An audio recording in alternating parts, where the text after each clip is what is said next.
it's been harder, much harder to parent my 8-year-old, the Gen Alpha versus the Gen Z generation.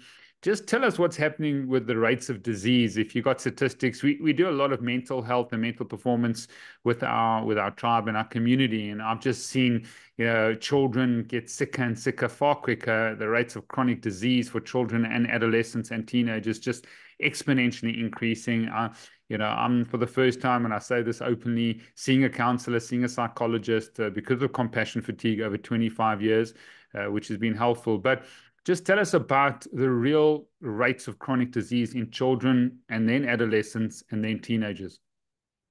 Yeah, it's scary and it's staggering how bad it is. I mean, you look at the numbers, and I'm talking American numbers here, but 50% of kids have a chronic disease, which is just absolutely insane. Like it used to be 1 to 5%, maybe 50 years ago, and now it's 50%. One third of children have pre-diabetes or diabetes. You never used to see type 2 diabetes in kids. I mean, it was literally called adult onset diabetes. You can't really find a case of it as far as I could tell 50 years ago or more.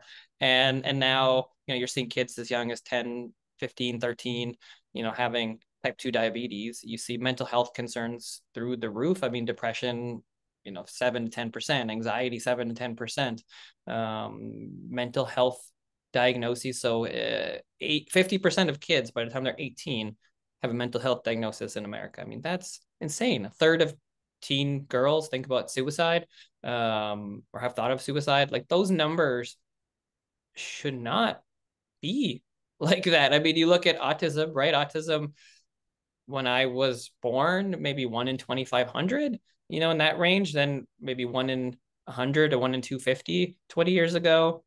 Now it's 1 in 36, 1 in 22 in California. Neurodevelopmental disorders, 1 in 6.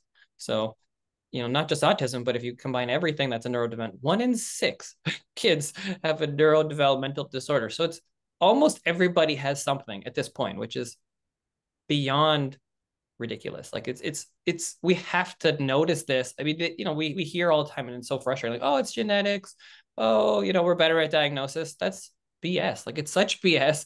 You just look around and you see the kids, you see them at the playground, you see them at the school. It was not like that when we were growing up. I don't remember most of these things. I mean, I don't really remember allergies.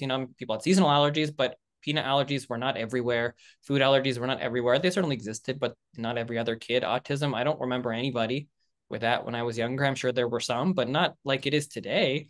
So something's going on. Many things are going on, and we need to get real about this, and we need to make some changes so that way this doesn't continue.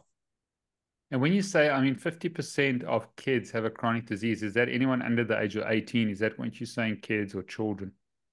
Yeah, so I mean, there's different statistics depending on where you look at it. I've seen 40%, I've seen 60%, 50% kind of seems like in the middle somewhere. But yeah, usually the studies are like in kids up to 18 years old. So yeah, I mean, kids, teens, um, it's pretty staggering.